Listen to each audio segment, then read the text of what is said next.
What's going on, everybody? It's Jason here with Buy, Build, Sell, your Los Angeles contractor and developer.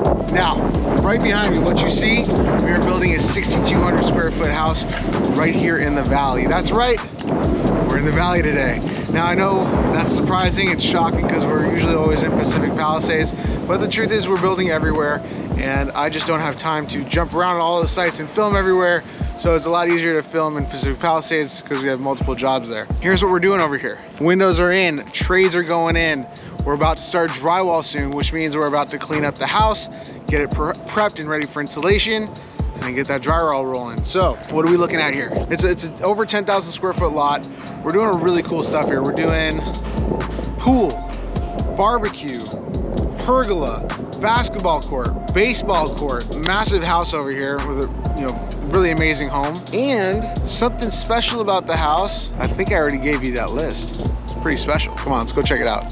So the first thing I'm going to show you is, so we don't really have the front door in yet, but what I want to show you is that we've done this. What this is the waterproofing membrane mixed with the fiberglass material with the waterproofing membrane again, and then the silica sand on top of that. And the reason we're doing that is really to completely seal the exterior of the home from going inside. So that's a bug protection, that's a waterproof protection, that's a critter protection, that's also airflow protection. It does still have breathability. The material does still have breathability, so you're not gonna get moisture locked in there, but it does help create a stronger seal on the rest of the house. So I'll show you what that looks like. Because when we're in the back, you're gonna see some spots where we have penetrations, right? So what we'll do is we'll actually seal that up later once we're done with the penetration and make sure that's completely sealed. So we're sealing in as much as we possibly can on this house. This house is pretty cool. It has a requirement to meet a certain code of insulating value. So we're actually gonna be insulating and then testing to make sure that the house actually produces that insulating value that we're promising to the clients of this house. Now, this is actually a client build, so this is not a spec build, this is a client build. So instead of working as fast as I normally do, I kind of slow it down just a tad. Instead of going up to 11, I'm bringing it down to a 9, you know? And I'm just sort of doing my production-based scheduling, but I'm allowing space and time for any corrections or adjustments to be made, because the last thing I want to do is make those corrections or adjustments in drywall. So I'm really trying to make sure everything here is perfect before I lead on to the next stage. Now, I'm really excited about this pool because it's massive. We've got an automatic pool cover. We're gonna have a wall going across this whole entire pool with multiple fountains coming out. And then right behind it, that's where we'll put the yard storage, the pool equipment, all that kind of fun stuff. Obviously, you know, it's really important to get those center lines in place. So we're gonna be following that front door right through the center panel and then right out to the back here. Then we'll set up our pergola right behind it, do a whole big fun setup, outdoor kitchen setup here, and then our basketball court right in the back corner there. The baseball court, I know you're asking about it, is gonna go in the front, and I'll show you where that goes. Let's go check out the house. Let's go see a little tour, huh? Come on. So a lot of people see the mess in the house. I want to address it, okay? Let's be honest, you can't keep a site clean every single day. So what I do is I put my cleaning crew on schedules.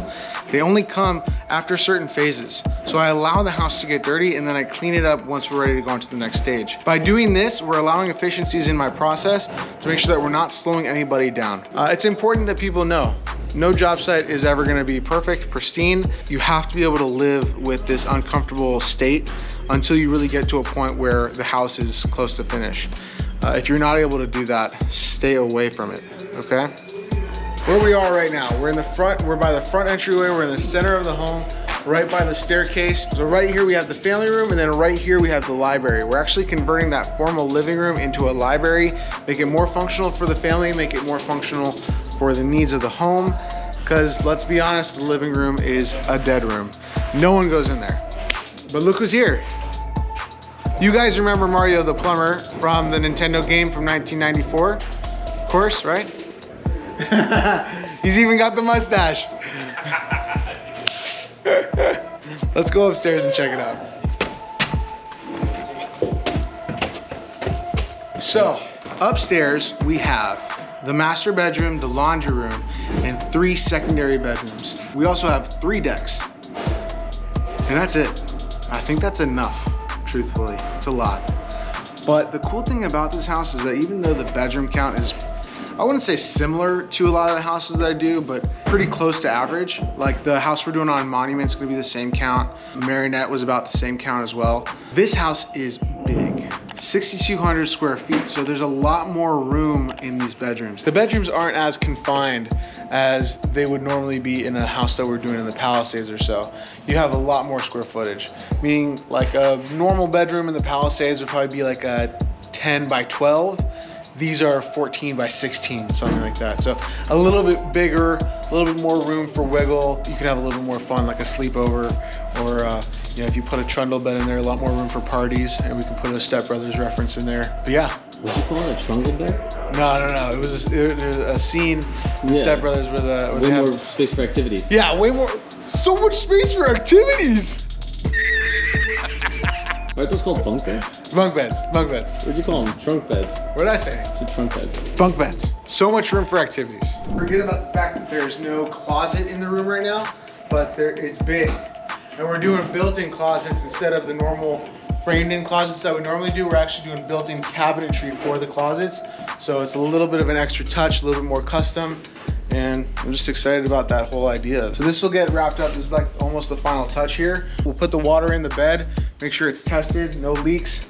If there's any leaks, it's probably on purpose. Once that's done, we can get started on our lath, our tile, and really get rocking on this house. Now this is the only secondary room with a walk-in closet, which is pretty cool. In that room, we have our own tub upstairs.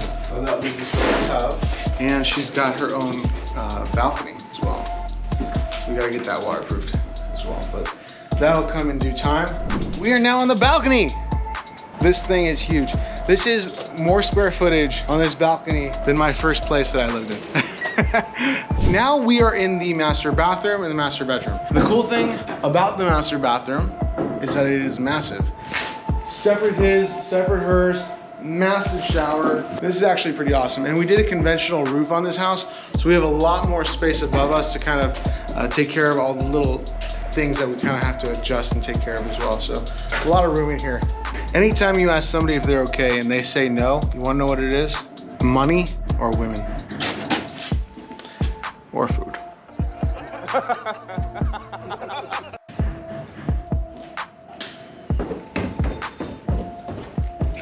Hey you, all the way up there. Come on down, come on.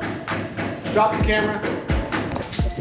Oh, nice, I caught it. Okay, that was scary. Chris, do me a favor, hold that.